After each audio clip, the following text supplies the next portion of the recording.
Okay, let me put my seatbelt on. Okay. This is the Sunday drive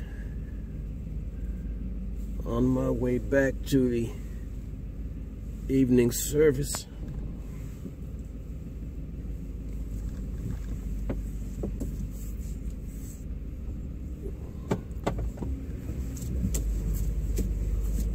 How's everybody doing out there? Great, great, good. Glad to hear it. We had a tremendous service this morning. We had 4 visitors, and I don't care who you are. I don't care how many you have. You can have 10 or 100,000. Visitors make the difference in the service. They are the lifeblood of the church, because each visitor is a potential convert. You never know when that Apostle Paul is going to walk in the door, or that whoever's going to walk in the door. And we had 4 today. One was actually from Nigeria, and so that's a great blessing. The services went awesome, tremendously awesome. As I stated earlier, I started preaching this sermon on the gospel 3 weeks ago.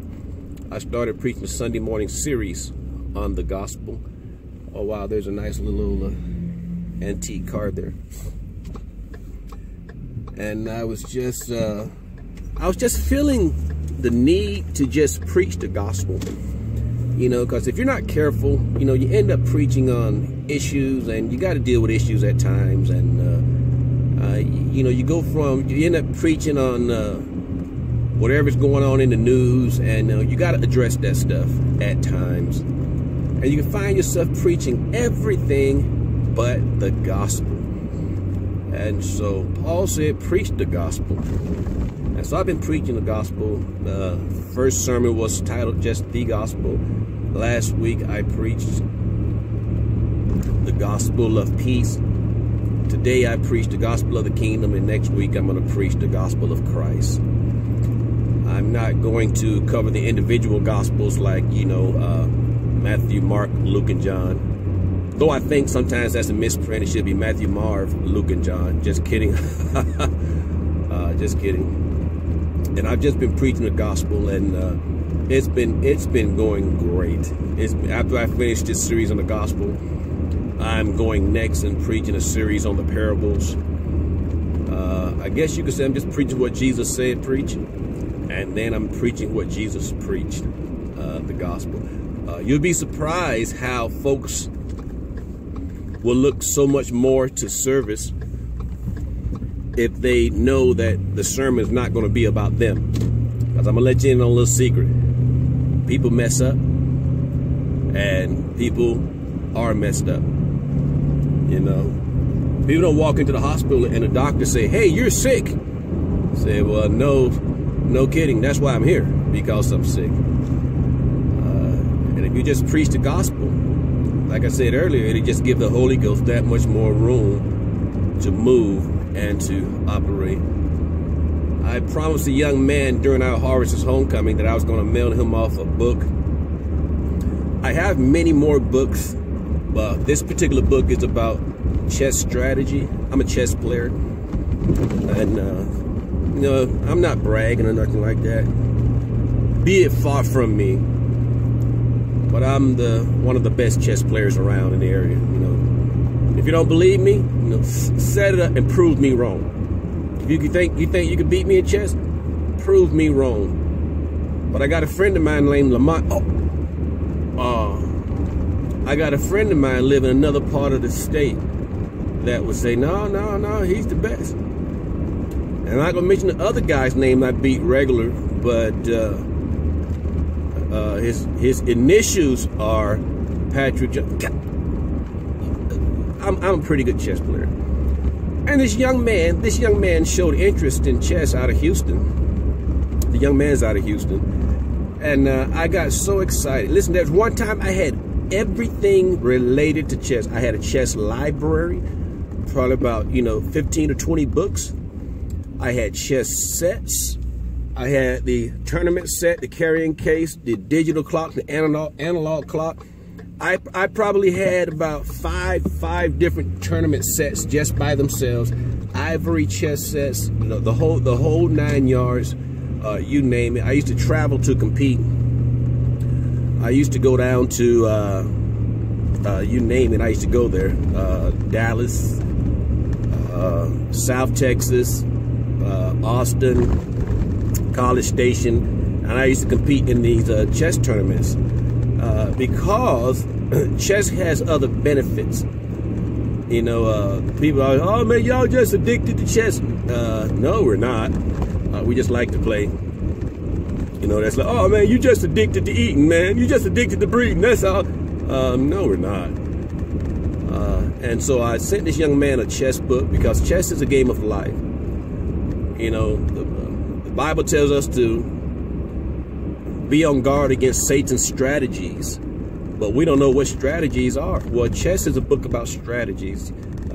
You find yourself successful in the game of strategies. You find yourself being a little more successful in the game of life. You can plot, plan.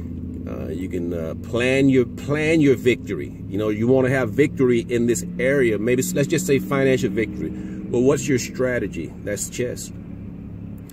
You want to have victory in marriage. Well, what's your strategy? That's chess. You want to have victory on your job. Well, what's your strategy?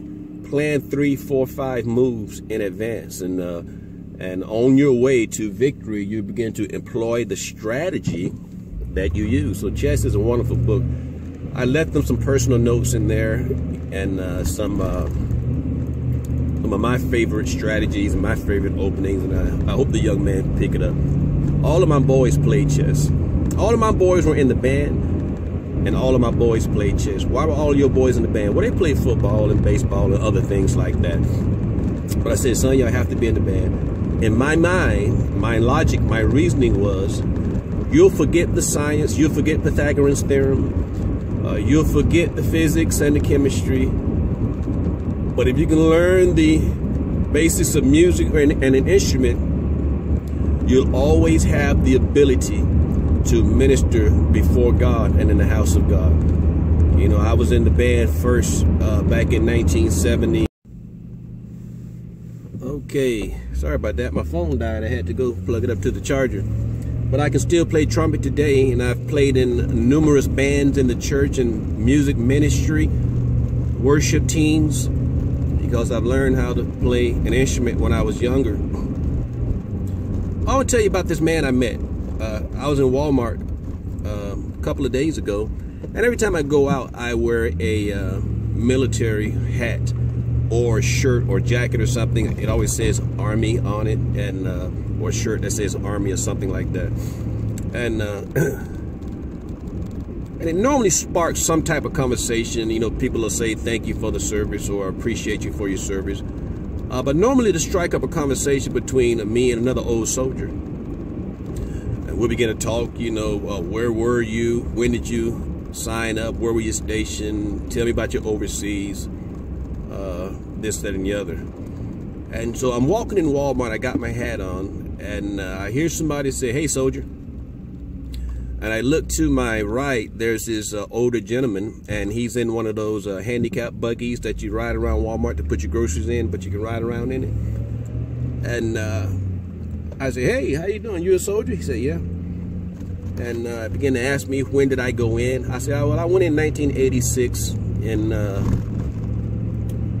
I went in, I signed up in Daytona Beach, Florida, and then I went to MEPS up there in Jacksonville, Florida. And from Jacksonville, I flew to Fort Dix, New Jersey, and I did my basic training in AIT in Fort Dix, New Jersey. And then just sitting there talking, having a good old chat with him. I told him I got out to Fort Hood in 1986. And then a couple of months after arriving to Fort Hood, I was in the 180th Transportation Battalion. our unit went to Germany, and so 3 months after I got married, you get shipped out, then you go to Germany, this, that, and the other, and just talking. I was a sergeant, and in 1990, Iraq invaded Kuwait, and so I was over in the Desert Shield, Desert Storm War, and this, that, and the other. I'm talking to the young man. I'm talking to the gentleman. And then the man, his turn to talk. I said, well, tell me about yourself. And he says, I'm a retired 2-star. I was like, wow, really? A retired 2-star general. And he tells me, he went in during Vietnam, and he's been in every war or conflict America had since Vietnam. And America's had quite a few conflicts and wars. Vietnam, people forget about Panama and Grenada, Bosnia, the Bosnian War, Desert Storm, Syria, Afghanistan, which that war is still going on right now. I'm like, wow, my hat goes off to you, sir.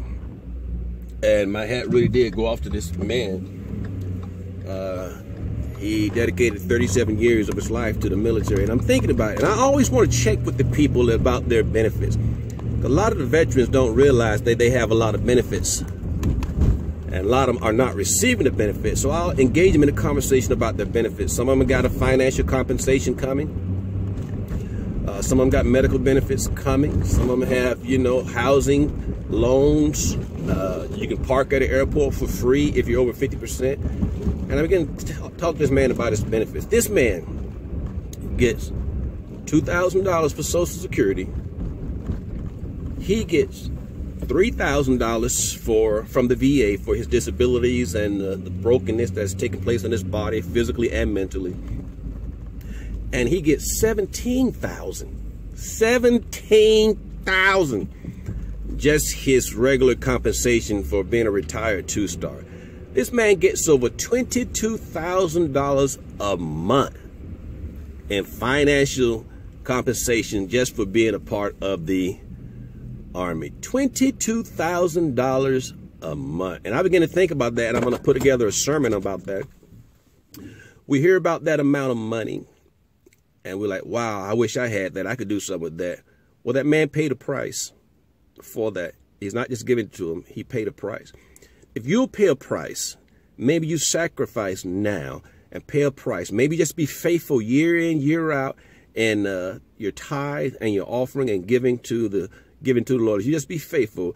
Down the line, you've done paid the price. Now God's going to bless you. But the problem with people is they don't want to pay the price. They want the blessing now. As soon as they get married, they want their blessing. As soon as they, start a job, they want the blessing. But this man paid a price. And I'm going to be putting that together. But I'm here now. And I'm getting ready to go into the church, go into the service. Other people are pulling up. And but again, I want you to pray. My mother-in-law, her name is Christine. My wife is flying out tomorrow to be by her mom's side. She goes in for surgery on Wednesday. My wife is the only daughter. And so she'll be there with my mother-in-law to help her through the surgery and to recover.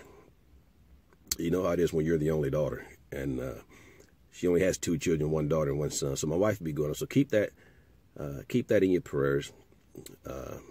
Also, my brother Corey, remember that in your prayer. Pray for the China church.